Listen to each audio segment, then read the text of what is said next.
Good morning, everyone, and welcome to the HIMSS Health Story Project presentation. Today, Laura and I are going to be telling you a story. This morning, our story is about Mary. Mary is a 70-year-old woman. Her husband died several years ago, and she lives alone, but she has a son and a daughter that live close by. Mary has a history of degenerative joint disease of her hip, sometimes also called osteoarthritis. She also has hypertension and diabetes mellitus. As we go through our story of Mary today, we want you to think about a friend or a loved one who might be in a similar situation to Mary. Think about how you would want her health story to be represented as she goes through a health journey or a health situation. Think about how you would like Mary to have a real story, not a collection of data points, but to be represented as a person and her documentation tells her actual story. The other thing about our story today is it's going to be an educational story. Unlike some of the other showcase presentations that you see here, we'll be stopping along the way so that you can learn a little bit more about the HL7 Clinical Document Architecture Standard and understand how this standard plays a role in making it possible to share Mary's information throughout this journey. The goal of the Health Story Project is to provide education and resources for those who would like to implement documents within the consolidated CDA standard. The mission of Health Story is about telling the patient's story. We want to tell the story in a way that it can be shared by patients and caregivers in a way that it really does support care delivery. We want it to support shared decision making so that the patient understands her clinical picture and the physician understands it and they can make those decisions together. We want it to produce a longitudinal record of lasting value and express the thought processes behind the delivery of care, not just those data points, but actually the thought processes that clinicians go through when they make a clinical decision. We believe clinical records should be complete, organized, easy to navigate, concise, and logical. We want them to be adaptable to the needs of the user. They should be shareable, readily available, and of course they need to be secure. We're going to give you a lot more background information about consolidated CDA, so you're going to go home from HIMSS feeling much more expert about understanding what consolidated CDA is, what the benefits of using consolidated CDA documents are. We're going to tell you about some other types of consolidated CDA documents that you may not have heard much about yet, and we'll demonstrate a framework for representing the information that's contained inside a CDA document in a much more relevant and pertinent way. And finally, we'll spend some time talking about the importance of stakeholder involvement so that as we begin to use CDA to share information between systems, we can really capitalize on the benefits and get the improvement and the improved outcomes that we're hoping this standard will make possible. So let's do some introductions. My name is Lisa Nelson. I'm an independent health IT consultant. I'm also the co-chair of the HL7 CDA management group. CDA is really my thing. And I am the chair of the HIMSS Health Story Project. My name is Laura Bryan. As a representative of the healthcare documentation sector, I have been a volunteer with the Health Story Project since its inception in late 2006, early 2007. In my role as a volunteer, I served as an editor to several of the original implementation guides, and my day job is an owner and vice president of MediDocs, which is a clinical documentation technology provider. So what is consolidated CDA? I'm sure as you've gone about visiting the exhibit hall and here in the Interoperability Showcase, you've heard CCD, CCDA, CDA, all of these acronyms that are really quite confusing. So if there's anything we want you to go home with today is a clear understanding of these very confusing acronyms. So if you want to take a second, grab a pencil and write this down. It'll be a great reference for you. So CDA, just the three, CDA, stands for Clinical Document Architecture. And this is the actual HL7 standard. Consolidated CDA is an implementation guide that uses CDA, uses the standard, to specify a collection of clinical documents. Some of the most common clinical documents, and we're going to demonstrate the use of those clinical documents as we tell you Mary's story today. And then CCD, which we hear all the time, actually stands for Continuity of Care Document, and this is one of the documents that are specified in the consolidated CDA specification. And consolidated CDA was the culmination of the work between the original implementation guides created by Health Story Project starting back in 2007 with the work of IHE under the auspices of the ONC. So there are benefits to using the consolidated CDA documents. The consolidated CDA documents are based on a mature standard, and they're designed to improve communication, coordination, and patient engagement. And here's what's really important. They combine human-readable text with machine processable data so that you get the best of both worlds. You get that rich narrative that that gives context to all those many data points. So we used to say early on in Health Story Project that doctors could have their cake and eat it too. They could have their data and they could have their narrative.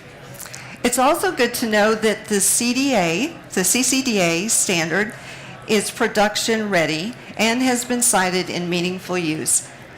And as we said, because it contains narrative, it's ideally suited for telling the patient's story. So what are these different document types in consolidated CDA? Has anybody ever heard of a different type of consolidated CDA document other than CCD? Can anybody name one? A plant in the audience. What would you say? Referral document. Very good. As you go around and listen what's going on in the showcase, most times you'll hear people talking about sharing CCD documents, but there's really 11 other document types that were defined, and they're very useful. So in today's presentation, if you take something home, knowing to look for other document types is one of the things you learned here. There's a history and physical document, consultation note, operative note, procedure note, all kinds of documents that are designed to carry very specific types of information that tend to be generated while that kind of care is going on. There are also documents like a care plan document. This is a new type of document that we're starting to see used as more people begin to share a patient's care planning information. That's an important document type. Of course, there is the CCD, which we know a lot about, but then there's referral note, transfer summary, some of these other document types. What's interesting about the documents is they all use the same header. So that family of consolidated CDA documents, once you can process one and you can process the header, you can process the header information out of every other one of these types of documents. So they're very closely related in that way, but they're very distinctive in the design about the type of information that's planned to be shared in each of these documents. So did you forget about Mary? We hope not. Coming back to Mary's story, Mary was doing very well until unfortunately she was in a motor vehicle accident. So Because of the trauma of the motor vehicle accident, she was taken to the emergency room. In the emergency room, the emergency physician queried the HIE and pulled a copy of her continuity of care document. This was important because Mary was traumatized. She was stressed and nervous. She wasn't able to recall the names of her medications. She couldn't remember her allergies. So this gave the treating physician in the emergency room that vital information that he needed to begin treating her for her trauma. CCD documents are designed to provide that kind of patient summary. It's a historical document that just pulls in the vital information that really needs to be shared when you're getting to know what's going on with a patient. That's a patient summary. But those other types of documents that I just reviewed, they're really about telling the story of what happened during a specific encounter. And so the discharge summary, some of the other operative or procedure note, these documents are actually better designed for telling that kind of story. And then finally, we have some that were specifically designed for transfer or referral care plan documents. Very different kinds of information. And not to be forgotten, on the bottom of the list is a CDA, a consolidated CDA document called an unstructured document. It's an unfortunate name because it's actually a fairly well-structured document. It has the same kind of structured header as all the other consolidated CDA documents. There's a lot of rich information there. But the body of the document can be simply a PDF that's been turned into encapsulated information shared with other human beings that can really benefit from getting access to that information in a digital way. So whether you look at the least structured to the most structured, all of these consolidated CDA documents have a very important purpose that they serve. The continuity of care document. Throughout this presentation, you'll see some illustrations that look like this. It's a very easy way for visualizing what we're talking about when we talk about a consolidated CDA document. This family of documents draws from 70 different sections of information that have been clearly defined in that CCDA implementation guide. Now match and mix those sections together, and that's how you get these different types of documents. So when you hear someone talking about sharing a continuity of care document, you're really talking about a structured document that breaks out problems, health concerns, immunizations, social history, family history, etc., into different sections that can be easily processed, read by a human, but then also processed by a computer. That's what a CCD document looks like in terms of the content that's available. So back to Mary's story. The emergency room physician referred Mary to an orthopedist to treat her traumatic hip injury. So when Mary visits the orthopedist, he pulls documentation from the emergency room, most likely a CCD, maybe an H&P that was performed while Mary was in the emergency room, and also the imaging that she obtained while she was in the emergency room. So he has access to the information he needs to begin planning the treatment for her traumatic hip injury. At the end of that visit with the orthopedist, he generates a consultation note. And a consultation note is similar to a history and physical, but its distinguishing factor is that it has been traditionally used in the form of a reply to a referring physician. So for example, if you go to a primary care physician and he says, I would like you to go see an orthopedist. When you go see the orthopedist writes up a consultation note, oftentimes in the form of a letter addressing the physician that sent you to say, this is what I learned, this is what you told me, this is what the patient told me, this is what I observed, this is my assessment, this is what I think is wrong, and this is what I plan to do about it. So that consultation note includes the narrative, which provides the medical decision-making and the thought processes of that consulting physician, and then that's returned back to the person that requested you to go see that particular physician. And of course, it can be used by anyone on the care team, but that is its primary use, is to serve as a reply. So let's look at a consultation note. You can see here the sections that are colored are really different than what you saw when you were looking at that historical patient summary CCD. There's a lot more story being told. You have the chief complaint, the reason for visit. These kinds of contextual information that's available when a patient is being seen and you need to tell the story of that visit, those sections aren't available in a CCD document that's just summarizing the history.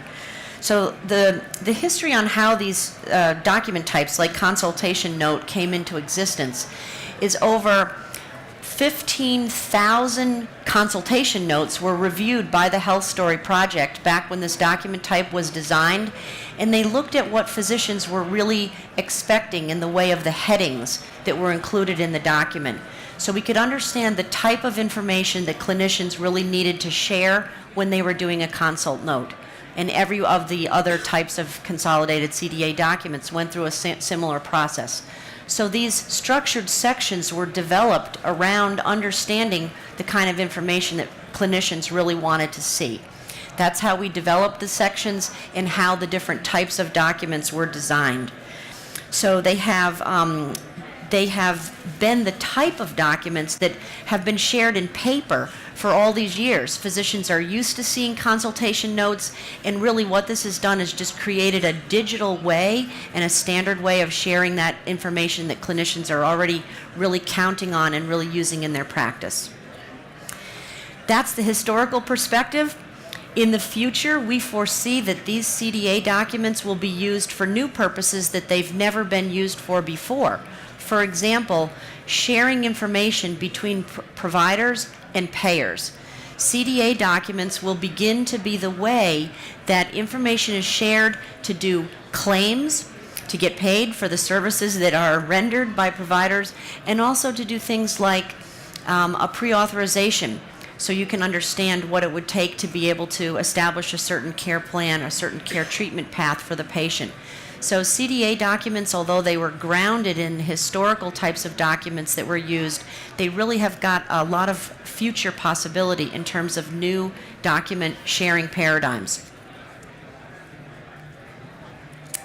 So we saw that Mary went to the emergency room. She was treated for trauma. She was referred to an orthopedist.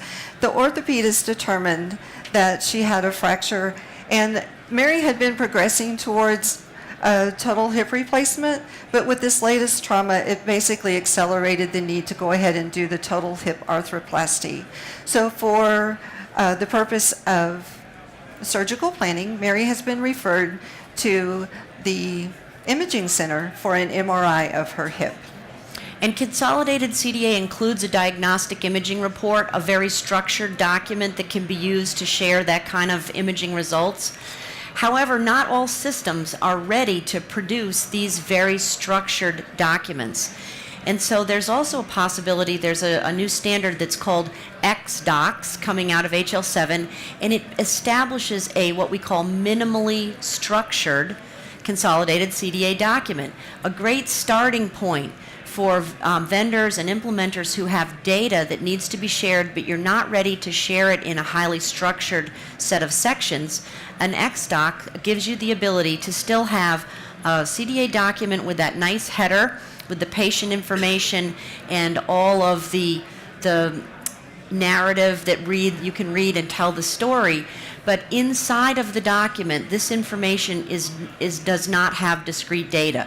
It's still very valuable for humans to be able to share information that way.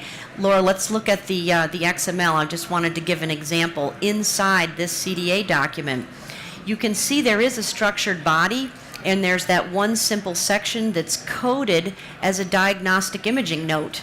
So this is still a very legitimate diagnostic imaging note CDA document. But instead of requiring an implementer to share the information with fully coded sections, the sections or the headings are just provided inside that narrative text block in the section.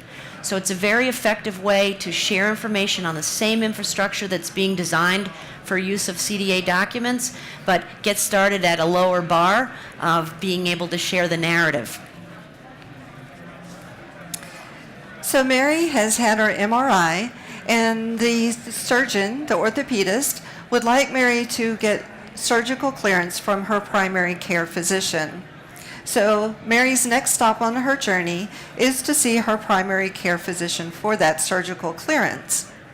When Mary arrives for her appointment with her primary care physician already has access, of course, to a CCD. She has access to the consultation note, which was generated by the orthopedist. And with these documents, she has a clear understanding of what the orthopedist is planning to do and what her role in Mary's care should be. So at the end of her appointment, at the end of this visit with the primary care physician, she's going to produce a history and physical. This particular document is required to be on a patient's chart before they go to surgery. So a history and physical document is a much better document than a CCD in terms of telling the story of what just happened in that encounter. It allows the information that the physician collected when they did the history and physical, took the medical history, the social history. It has places in the document for all of that kind of information to be included.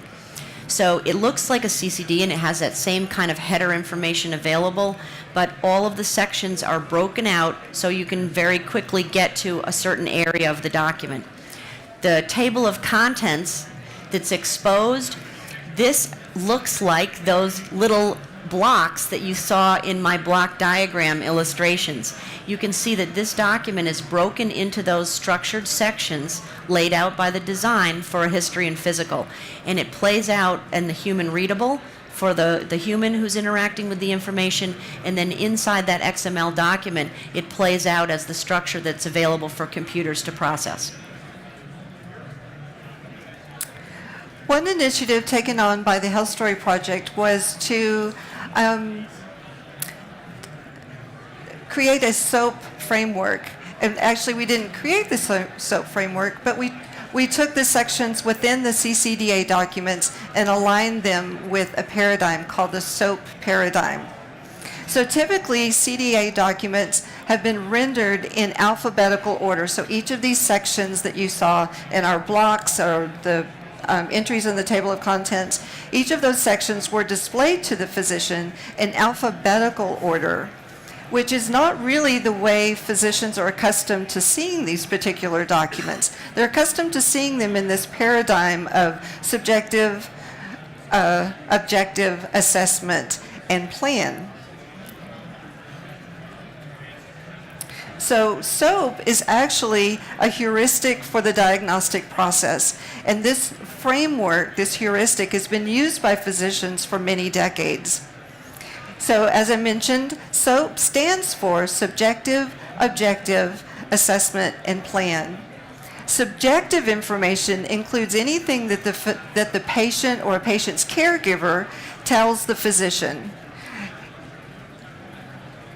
It can include information from a caregiver or perceptions by the patient. Now, objective information is that which is observed directly by the clinician, something he can see or feel or measure. It can also include laboratory information and diagnostic imaging information. And then the A stands for assessment. This includes the physician's impressions or his assessment of what is wrong with the patient, or maybe what is right with the patient, based on what he learned in gathering subjective and objective information. So he comes to a conclusion, he comes to an assessment, and then he makes a plan. So you can see how SOAP follows even an appointment. I'm sure you've gone to the doctor, and first he starts asking you questions, and then he examines you, and then he tells you what he thinks is wrong, and then he says, this is what we're going to do about it. And this is the way physicians are accustomed to seeing documentation, not in alphabetical form, but in this SOAP framework. So this was a really kind of a funny part of the story, because the Consolidated CDA Implementation Guide, it just seemed to make perfect sense to just record those sections in alphabetical order, and off went the implementers putting them in that order. And what Health Story did as we applied the SOAP framework is we went through and looked at the kind of information in each section and determined if it fell into that subjective, objective assessment or plan sort of framework. And then we reorganized it to put the sections in that order of the framework. So if you've ever heard anybody complain about CDA documents, consolidated CDA documents, not really making sense or being that valuable, you can say, well, have you taken the time to reorganize the information and put it in the order of a SOAP note? That's an absolute thing that you can do, and most of the work that we've done at Health Story Project to show documents using the SOAP framework is really about improving the way that that storytelling property of the documents can be used. Okay, Mary has now received surgical clearance, and all of her documentation has been transferred over to the hospital, and now she's ready for her hospital admission to get her total hip arthroplasty. Now, while she's in the hospital, her clinicians are going to generate some other types of documents. So, of course, after the operation, an operative note will be generated which describes the events that occurred during the total hip arthroplasty. She will also have some progress notes generated. She may have 1, 2, 3. Sometimes you can have 2 or 3 progress notes generated in a single day, or maybe just one a day. So she'll have several progress notes generated during the course of her stay. And then at the end of her stay, there will be a discharge summary created. So this is what a discharge summary looks like, and we've put it in SOAP order, so you can really see what a great story that it tells of the whole experience of the inpatient encounter there. One of the things that the implementation guide for Consolidated CDA did was they established a minimum set of sections that should be present. In these diagrams, we illustrated those with the darker shade of the color, and that's saying that as a minimum, if you want to tell the story of someone's discharge, you would want to include those sections of information in this exchange document. You may choose to include some additional sections of information that are very helpful and counted upon to be there. They're shown in the lighter shades. But of course, within Consolidated CDA, all of these document templates are open templates, so you really have the freedom to be able to include additional information using any of the sections that have been defined within Consolidated CDA. So if you're interested in implementing Consolidated CDA, any of these document types that we've been talking about today, you'll want to be sure and get stakeholder input and think about the workflow.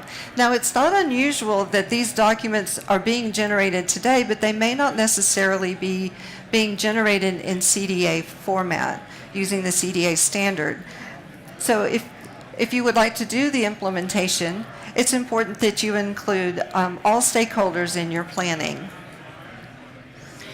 What we've found is that in order to get the real benefit of using CDA documents for interoperability and improved information exchange, it's not just about teaching systems to create these digital documents and consume these digital documents.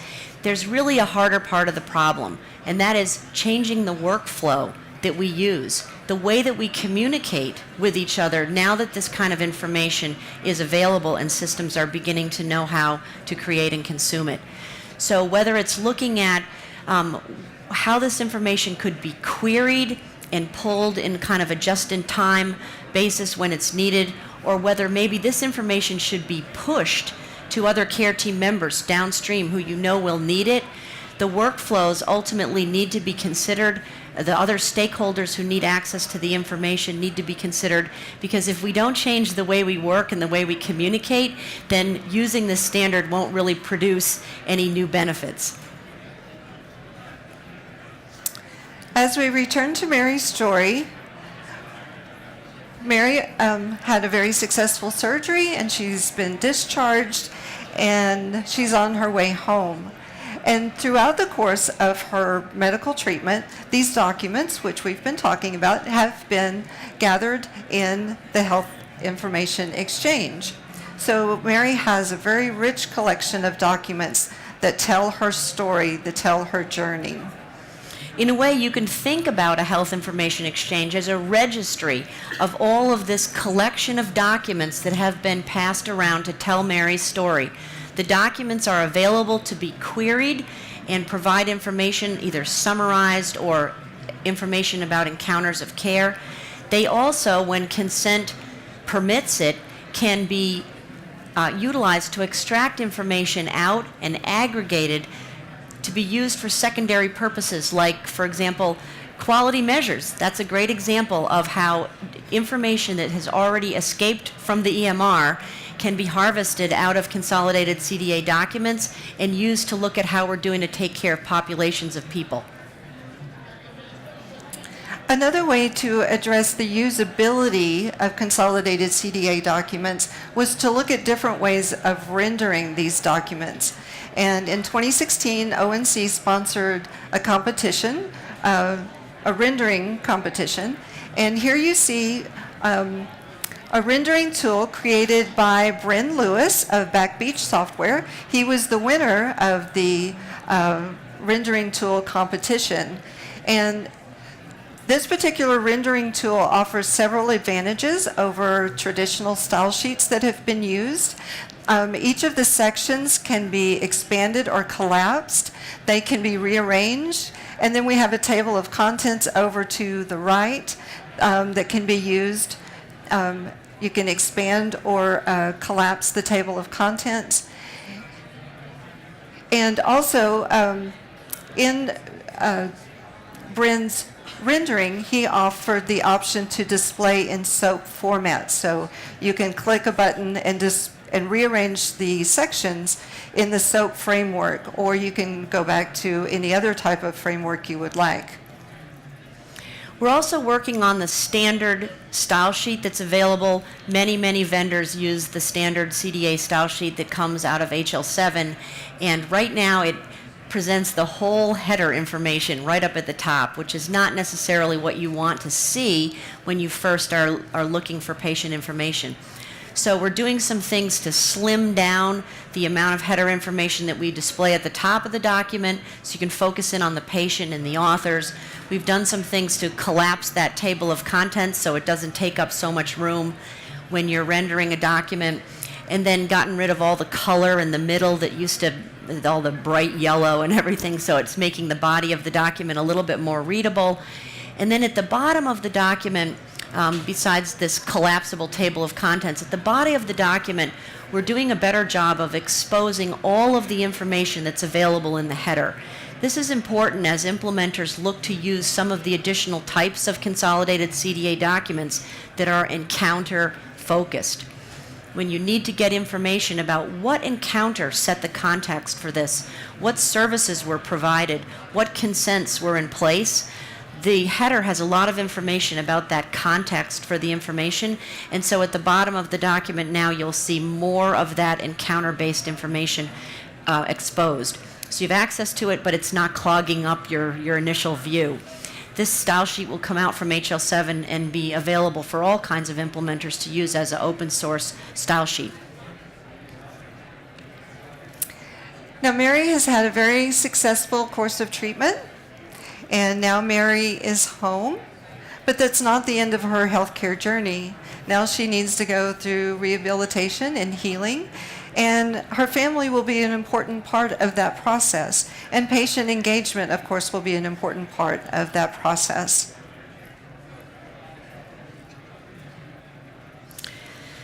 The CDA documents that can be shared between providers to help them understand what's going on with Mary's care, they can also be shared with Mary so that she can get more engaged with what's going on with her recovery and what she needs to do to achieve the kind of improved health outcomes that we're looking for.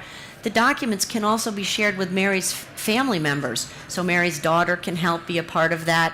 the same kind of documents that are facilitating interoperability for systems between providers can be shared with consumers, with patients, so that we're really helping people be able to share their health story not only with clinicians but also with consumers. And so when it comes to the patient's health story, there is not a more powerful standard available today to tell it and use it and share it. That's what CDA is all about. Oops, sorry, wrong direction. I think we're on questions. We are. So now we will open the floor to questions.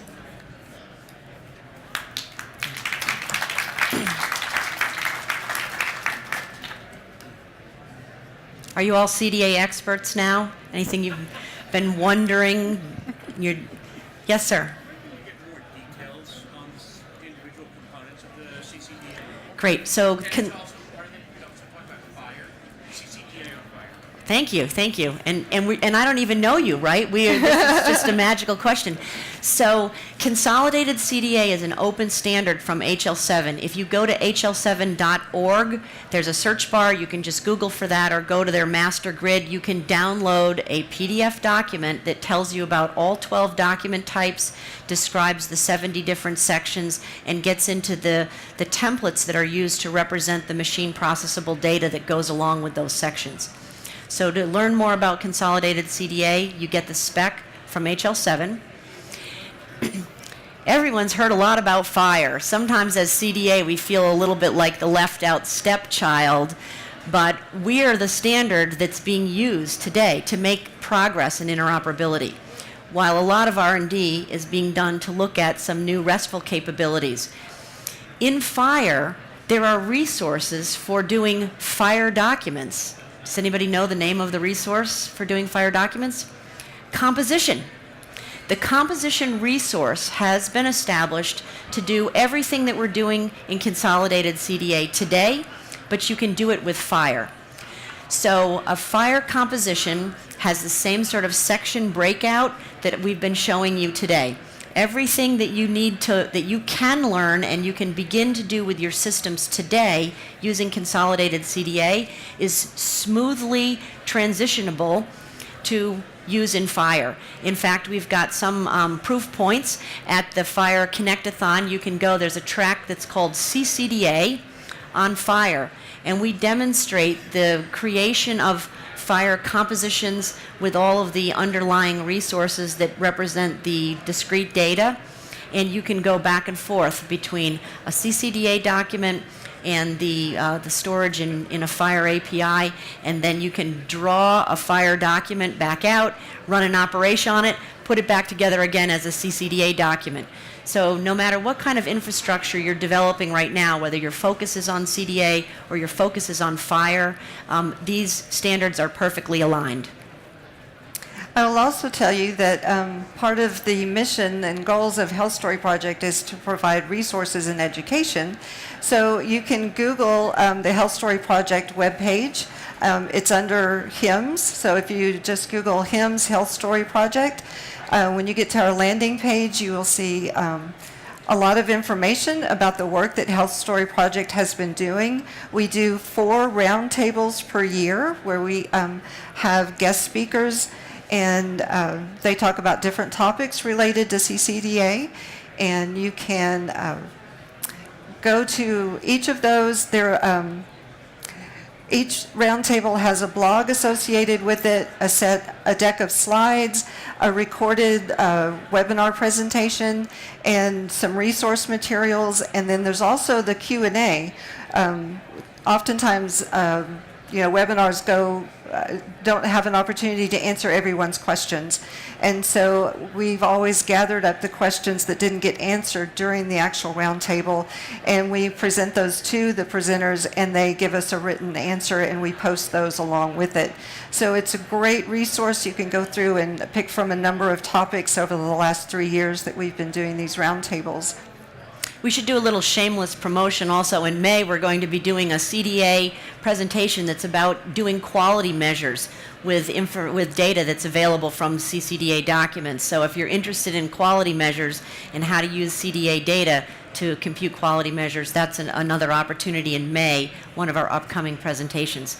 Yes, sir. Thank you for your presentation. What kind of adoption are you seeing of the CCDA among EMR vendors or other systems that have information that would benefit from the next?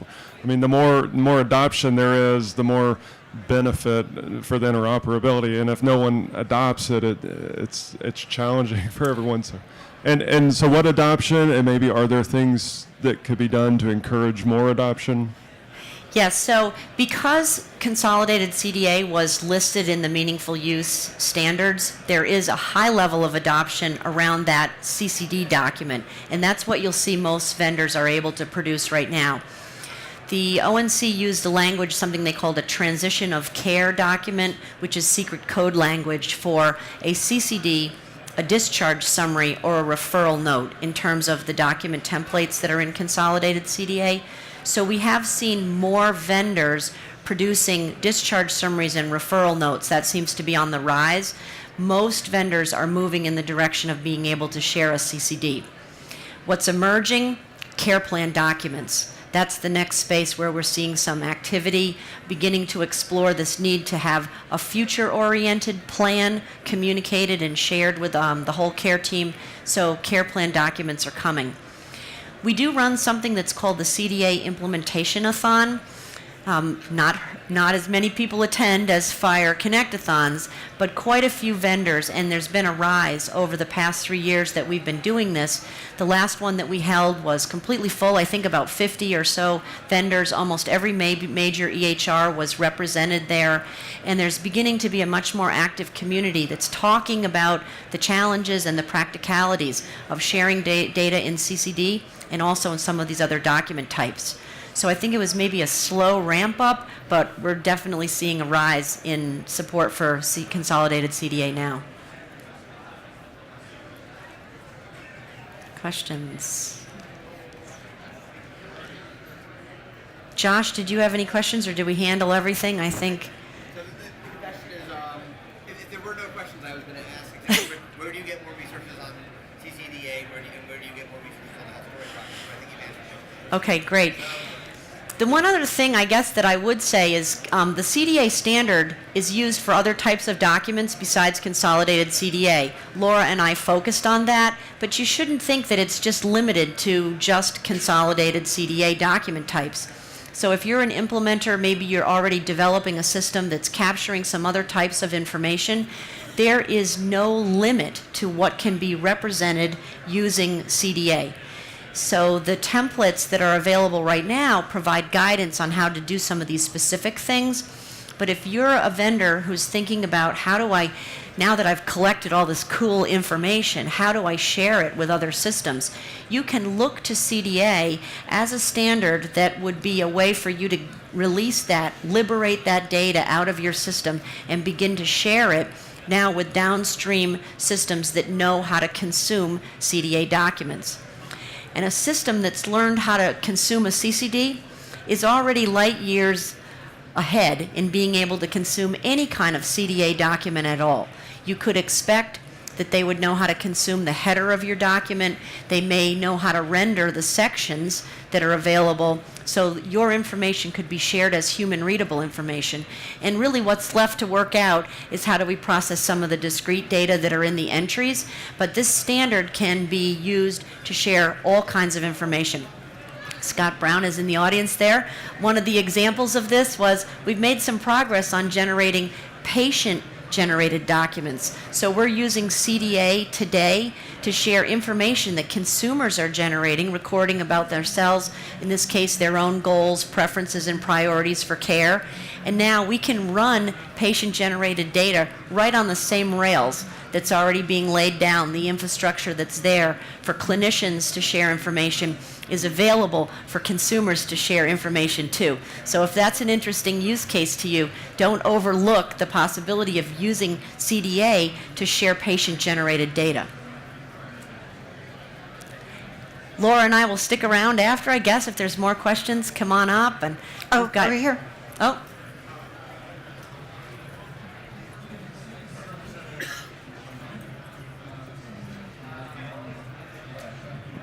I I represent a community hospital, and we participate in a regional exchange. But amazingly, they don't accept the CDA document. They just do everything with HL7. To your knowledge, is there any regulation or regulatory oversight over exchanges that require them or encourage them to accept the CDA document? Well, in order for a system to be a certified EHR, they have to be able to support at least a CCD or, discharge summary referral note, those transition of care document types.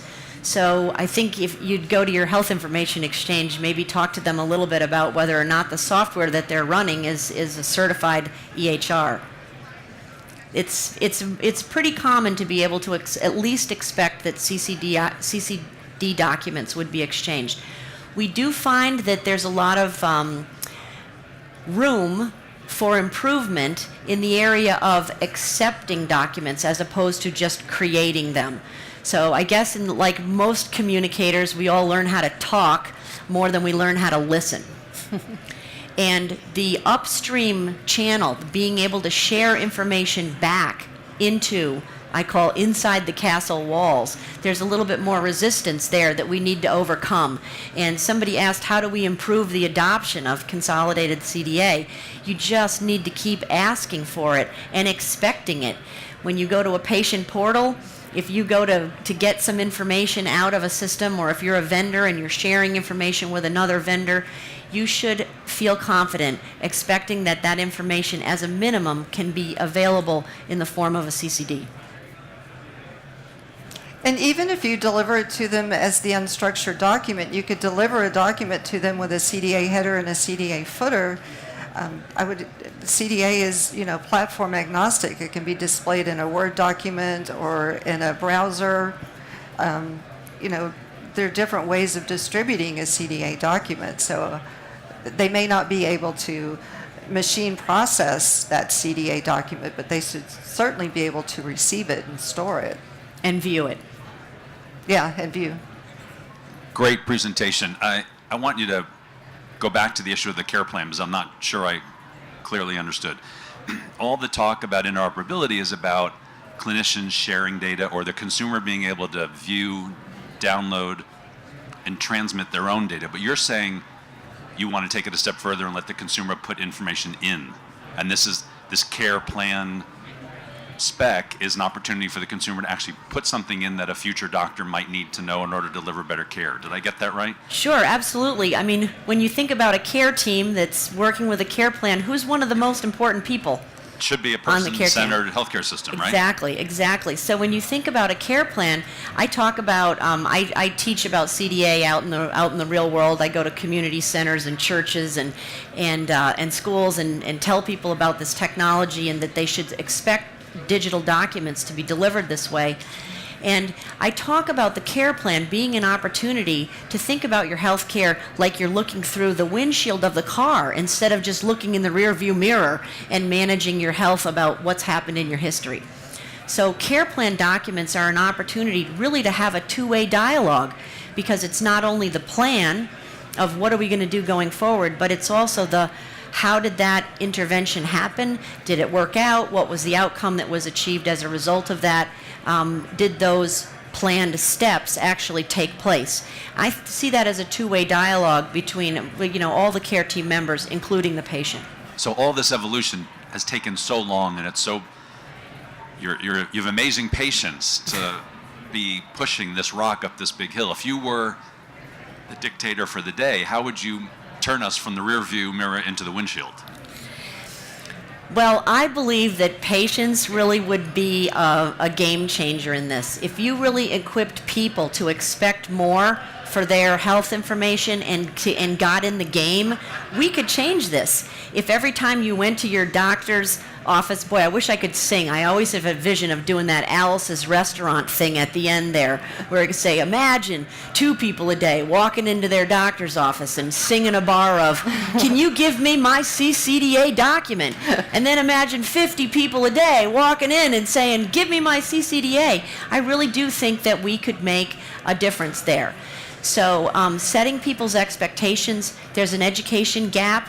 that needs to be overcome. You know, technology is hard. There really needs to be more support around getting consumers engaged in this. But I think teaching it to be raising our expectation to expect more every year, year over year. We just can't settle for the slow uptake that we've had up until this point. Thank you. I'm glad you enjoyed that. We just have to wait till it comes around here on the guitar again. Anybody else have a question? All right, I hope you're all CDA experts. Ask lots of good CDA questions today.